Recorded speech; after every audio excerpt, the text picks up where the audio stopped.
Well, the king was welcomed with a royal celebration from Framber Valdez to as far as the ball can fly is Yordan Alvarez, king of Minute Maid Park. We have two kings in the building.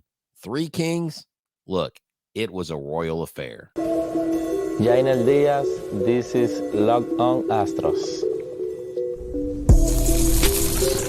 Hello and welcome to Locked On Astros, your daily Astros podcast. Here are your hosts, Eric the Man Huysman and Brett H-Town Wheelhouse Chancey. Hey there, boys and girls, and welcome into a Saturday morning edition of Locked On Astros. I'm Htown Wheelhouse. You can find me at Htown Wheelhouse on X, Instagram, and TikTok. You can find me at Stros411 on X and on Facebook. You can find me at Back to the Bullpen on X, on Instagram, on YouTube at Back to the Bullpen, where I'm always positive, always Stros. Look, you know me. You know that I had to jump in here and get my thoughts and my take on the return of Kyle Tucker, the D-backs getting Framberized, and I want to kind of talk about, is Yordan a better hitter than Aaron Judge? Now, I just looked up the stats, and I'll throw up the stats here in a second, because, yes, statistically speaking, Aaron Judge is better in pretty much every category, but I want to talk about what I want to talk about is these two hitters over their career, where they're going to go. I think they both compare now. I mean, overall, obviously, Aaron Judge has about 300 more games than Yordan Alvarez, but I'm going to look at their 2024 season as well, and just kind of talk about it. Right now, the stat sheet says Aaron Judge, and I'm okay with that. There was an update to Spencer Arrighetti's ERA, and we'll talk about that as well. But this episode is brought to you by PrizePicks. PrizePicks is America's #1 fantasy sports app. Go to prizepicks.com/LockedOnMLB and use the code all lowercase LockedOnMLB to win $50 instantly when you play $5. That's right. So let's get into it. What a game. Let's go ahead and set the backdrop. Okay. Set the backstory, the background, the origin story. Astros come back into Houston. They are swept by the Reds. Their offense looks like it's dead to rights. Astros fans start freaking out. They're like, I told you they weren't a playoff team. Send Spencer Arrighetti to the minors. I mean, it was just, you would have thought the Houston Astros were the same team as the White Sox. Well, I think that this team wakes up after a losing streak because they've done that all year. They've responded. They responded very, very well. That's right, Romano. You did say that. You did say that they were going to sweep Arizona. While I'm not calling a sweep right now, I like where we're at. Putting up a 0 against the Diamondbacks, who have been one of the hottest teams in baseball, is huge, is really, really massive. So the big storyline for the Houston Astros was Kyle Tucker was back. Now, Kyle Tucker had a walk. He had a strikeout. He was 0 for 2. He didn't score any runs, didn't hit a home run his first game back. A couple swings where he swung over a pitch. He looked like he's still getting his legs back. And I don't have a problem with him not getting any rehab starts before he comes back. But I absolutely love 100% what the crowd did, the energy it infused, and then you have Framber Valdez on the mound. Framber Valdez was phenomenal, okay? 7 shutout innings, 7 strikeouts, 2 hits, only 3 walks, and absolutely a really, really good outing. Framber Valdez, man, this guy, if you look at what he's done lately, he's been one of the most dominant pitchers. He's now 14-6. And if we can't get Framber Valdez into the forefront of the conversation for Cy Young this year, then I don't know. Then look, I know Scooble is kind of running away with it, and there's some other guys. But really, what Framber's doing this year, 14-6. His best year was 17-6 in 2022, 2.97 ERA. I mean, the guy has a complete game. He's only given up 11 home runs this year. Last year, he gave up 19 home runs. He has 153 strikeouts, not as many as he used to, but he's got the lowest batting average against since 2018 when he didn't even pitch that much at 218, his lowest whip he's ever had in a full season. And he's upped his ground ball rate. Okay. This guy's doing amazing things on the mound. And when you look at so let's go back a little bit. April 1-0, May 2-3, June 3-2, July 4-0, August 3-1, September 1-0. This guy just is nails on the mound. That's right. In his last 7 starts, look at this. My guy, my stat guy there, SFA Powerhouse. Last 7 starts, 5-1 with a 1.19 ERA. SFA Powerhouse, are you still on vacation? Because, man, if you are burning the midnight oil.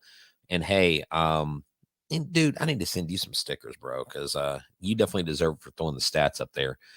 And, here pretty soon, we'll do some more giveaways as we near the playoffs. Okay, you're back. Good deal. Yeah, sorry if it was laggy, BG, in the beginning. Sometimes StreamYard is going to StreamYard. But this team saw Kyle Tucker come back. Framber was himself. And the team was like, we're not going to hold back. We've got a batter's eye that is painted darker. And you know what? I want to show y'all a picture of it because I don't know if y'all really paid attention to it. I don't know how much you can see it on TV.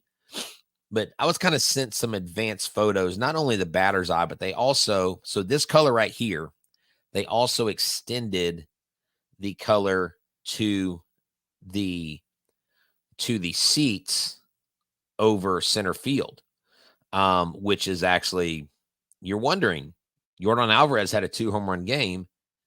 Does this mean that the painting of the outfield helped Yordan Alvarez last night? I don't know. Like, I'm not superstitious, but I am a little stitious. And I'll show y'all that. I'll show you that picture. I just dropped it onto my computer, and I want to show y'all because this is interesting. And if you're at the game last night, you saw it. I don't know if y'all paid attention to it, but this is really, really kind of interesting. Check this out. So right there, painting of next to the batter's eye, they painted this more to kind of blend in. I bet you they're going to paint all this stuff a darker color. So they're doing what they can do. They're trying to figure it out to help this team win. Arrighetti game error. Oh, yes. And we did find this out. The Arrighetti game, the error was charged to Pena. And so Arrighetti was reduced to 3 earned runs versus the 9. Arrighetti loves that for the record books. So Jesse, this is a great question.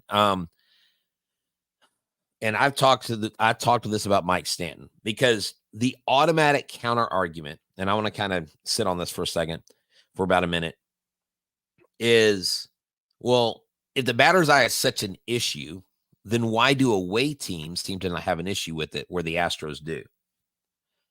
I think it's between the ears. I think it's a mental block.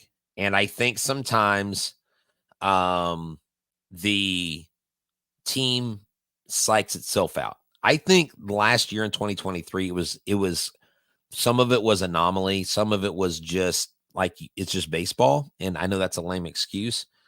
Garrett kind of responds to Jesse, says, Jesse, sometimes the batter can lose sight of the ball because the ball gets lost in the backdrop. Right. But Garrett, the counter to that is, why weren't other teams, while the Astros were inept at home last year, and they're not this year, they're way better at home this year, why were other teams beating us up? Like last year, if y'all remember, we were getting our tails kicked. I was at game 7 of the ALCS.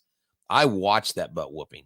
That was terrible. That was the most unfun time I've ever had at Minute Maid Park. But at home this year, they're 40-29. I mean, really, they've got one of the best records at home, other than Cleveland. They have one of the best winning percentages. Okay. Cleveland, Kansas City is good. Baltimore's good. Seattle's actually 41-28 at home. The Astros are 500 on the road. Seattle is under 500 on the road. That's the difference right there, folks.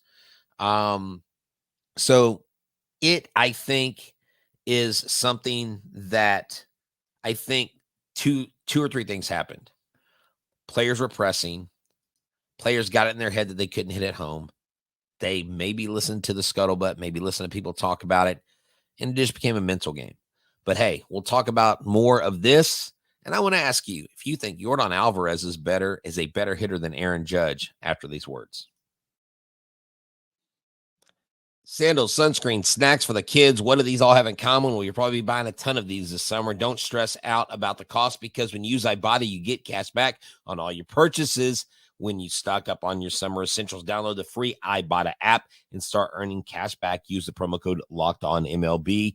It's summertime, which means barbecue season. Stock up on all your grilling favorites, hot dogs, hamburgers, so much more. And not just that, it's retailers all over the place, 2,400 of them, Macy's, Lowe's, Sephora, Best Buy, and more, at over 1,000 retailers.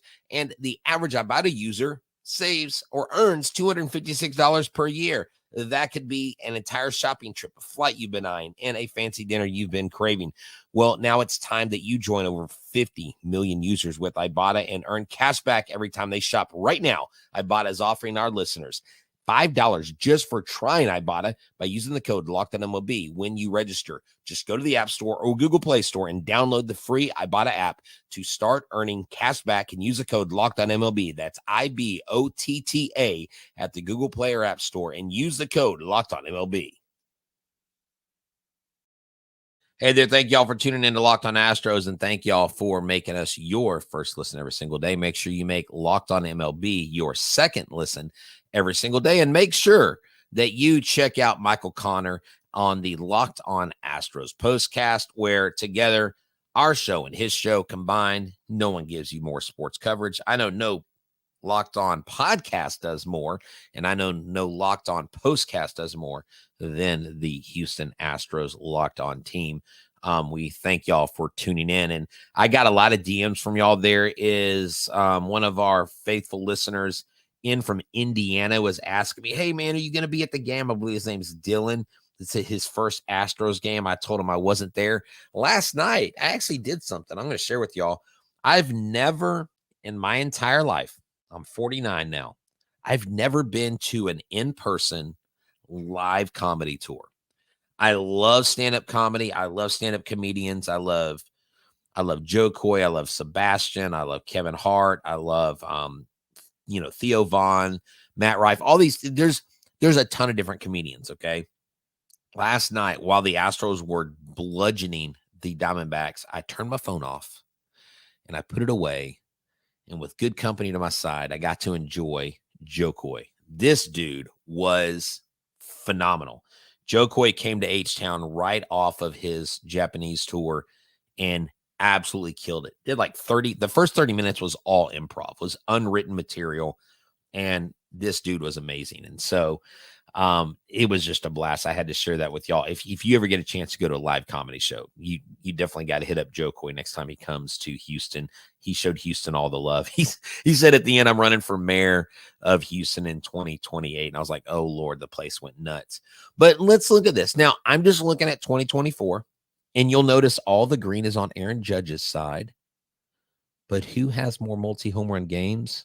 And do you think overall that Yordan is the better hitter? Look, Aaron Judge, and I'm kind of going to the Grand Teton right now. Like Aaron Judge and Juan Soto, what they're doing this year, what guys like Shohei Ohtani are doing this year, just phenomenal. But let's look at this in comparison, and let's look at it objectively. Obviously, look, twice as much WAR. He only has 6 more games. I'm sorry. 7 more games than Yordan. He has several more plate appearances. Yordan's only behind on hits by 7 hits. He's behind up by home runs by 20 plus home runs. The RBI, that they are definitely lower. Stolen bases are the same. We don't really care about that. Yordan's still high 300s. On base percentage is better for Judge. Slugging percentage is, I mean, look, Aaron Judge right now is playing at a level that is hard to match. And if you look at their career wars, it is also a big disparage. There is a big divide between the two. But let me ask you this, and I want you to answer, check Judge for roids. Look, I'm not saying, I'm not saying Aaron Judge is using steroids. I do think Aaron Judge has gotten some help from juiced balls because Major League Baseball came out and admitted that they use 2 different types of baseballs. So I say that. I think that when it's all said and done, Yordan is going to be seen as the more complete hitter, but I don't think he's ever going to get the notoriety of Aaron Judge. I mean, think about this. Let's flip the uniforms. And I know this is kind of sacrilegious in the baseball world, especially for Yankees fans. But let's put Yordan in New York and let's put Aaron Judge in Houston. Who do you think star is shining brighter? I think Aaron Judge could have the numbers that he has in Houston, and Yordan has the numbers he has in New York. And everyone would say, well, Yordan's better because of the pinstripes. And I think they're blinded by the Yankee name and stuff. Astros fans are always going to say Yordan. I think Yordan's a better complete hitter. Right? Yordan has more playoff experience. Yordan has hit clutch home runs in the playoffs. And maybe because he's been there more often, maybe because his team, I think Yordan takes his team to another level and he's proved it. And I think that for me is what separates Yordan from Aaron Judge. And this is no disrespect, to Aaron Judge. Yes, Aaron Judge does get all the media. He 100% does. And I understand that. I don't have a problem with that. I get that. It's New York, right? Chris says, that's fine. Judge can have the greater regular season hitter, but I'll take, that's right. Exactly. He says, I'll take the one that shines in October. And that right there, I think, is the real, isn't that the standard bearer? Whenever we compare great players, whenever we compare guys, let's just say from different eras, I would rather compare guys in the same era. And even if statistically speaking, the raw numbers, one guy is categorically better than the other, when in clutch moments that hitter is in, when that player is in the playoffs, how did they affect the team? And Yordan's had a much greater effect. Look, Juan Soto has been better in the playoffs than Aaron Judge. I think Juan Soto could be considered a better hitter than Aaron Judge. Aaron Judge has all the headlines, he has all the highlights, he's the captain in New York, all that stuff. That's right. Oh, but Yordan give the team home run to his first World Series. Yeah, no, look, at the end of the day, okay. So SFA, I actually agree with that. Soto is a better complete player. Soto is a better fielder. Soto, yeah. Look, I mean, think about the time we're living in, kids, boys and girls. So Juan Soto, hold on, Yordan Alvarez. And I'm going to throw Kyle Tucker in there. Kyle Tucker when healthy. Juan Soto, Aaron Judge, Shohei Ohtani, Freddie Freeman, Mookie Betts, Jose Altuve. I mean, Bobby Witt Jr. The amount of superstars in the game right now is absolutely unreal. The amount of superstars in the game is unreal. I don't think Kyle Tucker's fragile like glass. I really don't. Gunnar Henderson, you're correct. Thank you, Garrett. Gunnar Henderson. Look, I'm sure I missed some names. I'm sure I missed some people that someone that I haven't mentioned that you're like, why didn't he mention this guy? These are just guys that are coming to the top of my head through this whole conversation. So Garrett asked a good question here, and I want to get to this before our last segment. For y'all's no bias for our Astros, but at the end of Tucker and Yordan's career, in my opinion, do I think, I mean, he's asking y'all, but I'm personalize it, that they will be in the Hall of Fame?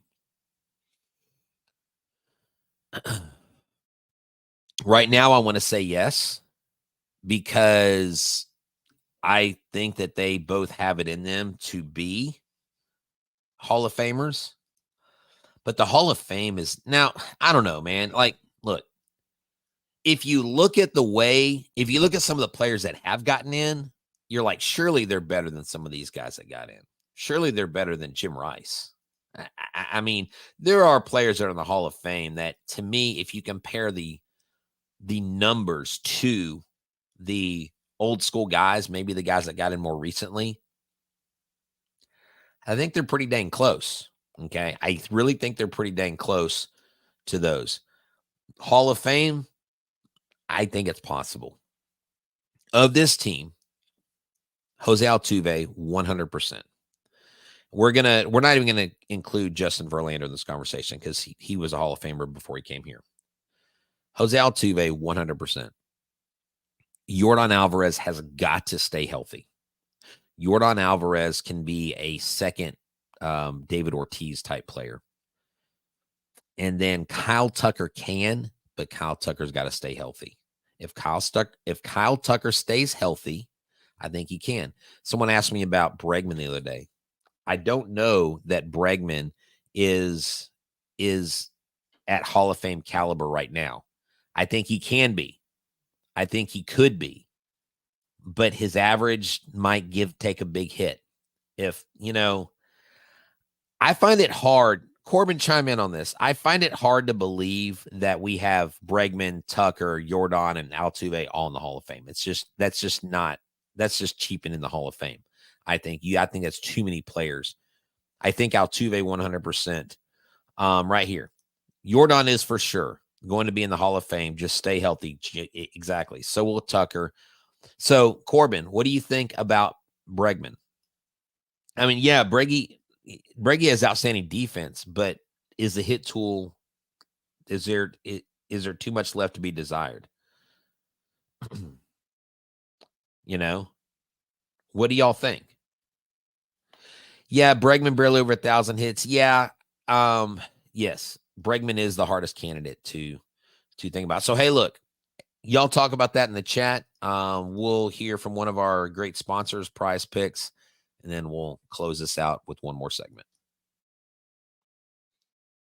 This episode is brought to you by PrizePicks. Download the PrizePicks app today and use the code LOCKEDONMLB for $50 instantly when you play $5. That's right. It's the number one fantasy sports app.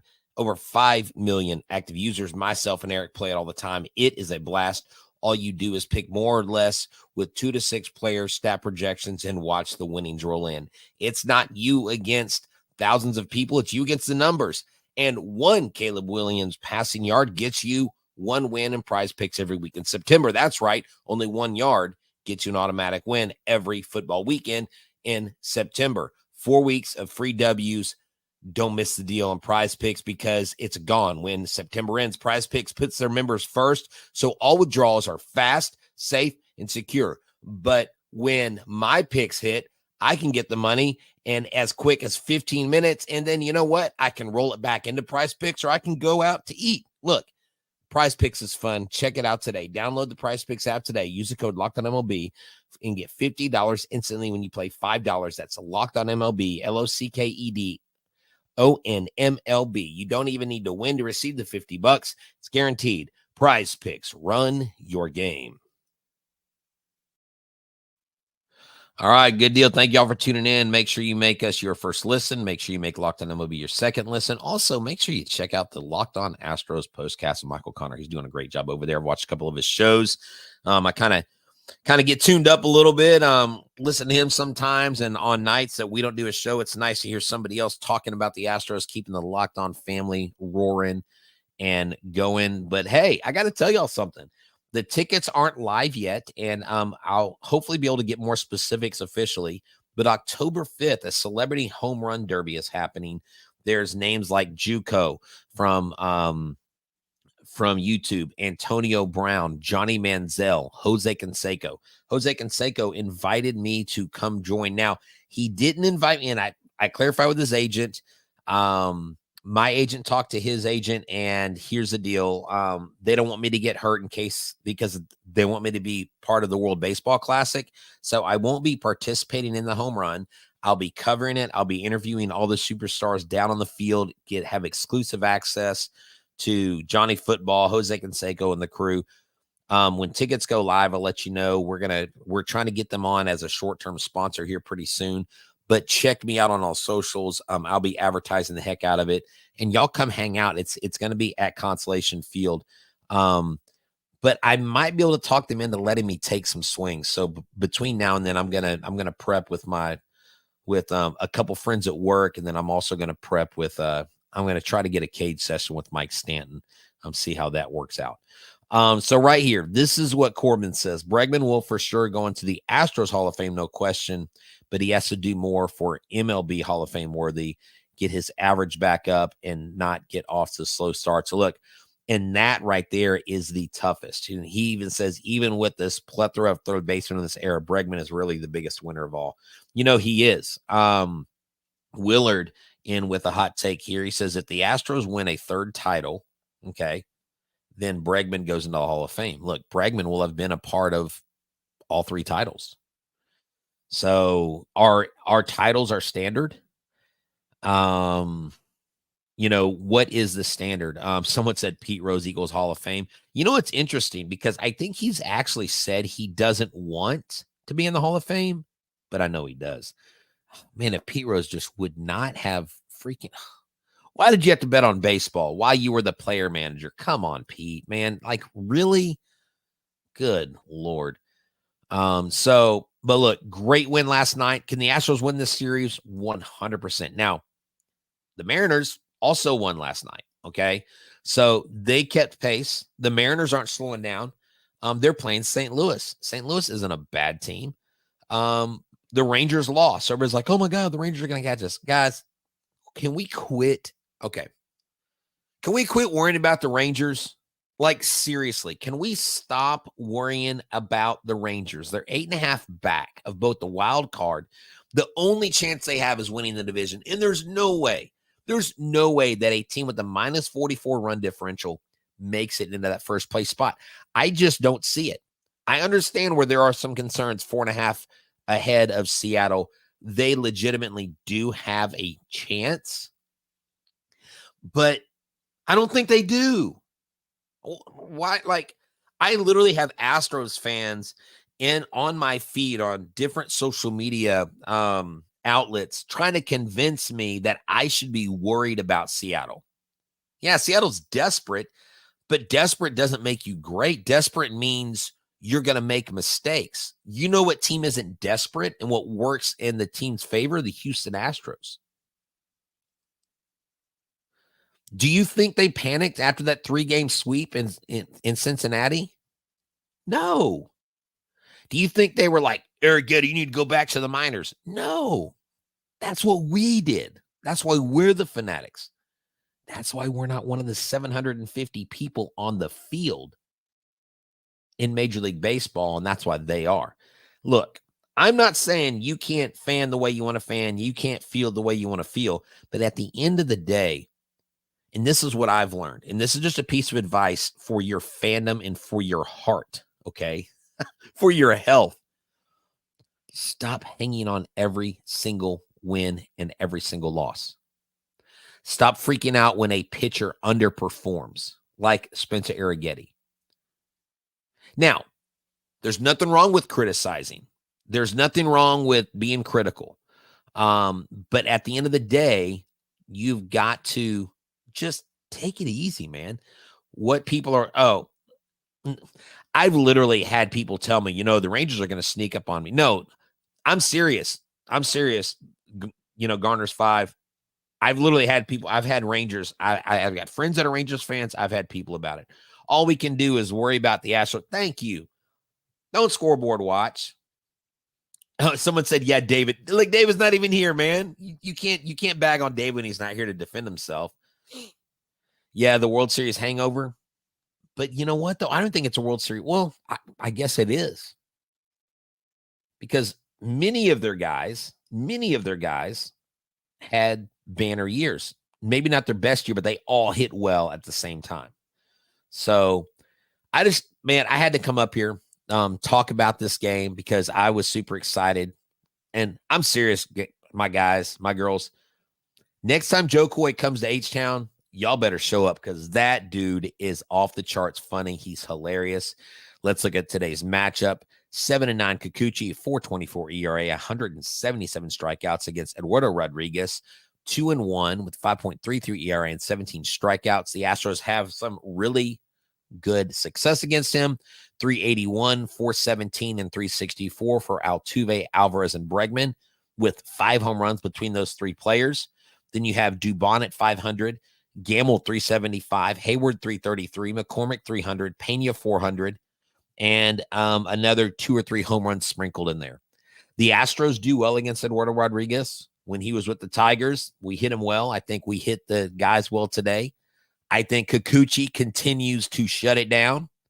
You can't spell Kikuchi without a K, which stands for strikeout. And when you say Kikuchi, I say it's a win. So thank y'all for tuning in. Y'all are great. Great early morning. Y'all have a good one. And you know what that means. I'm out. Go watch some college football, kids. Go watch the football before the baseball starts. Let's go.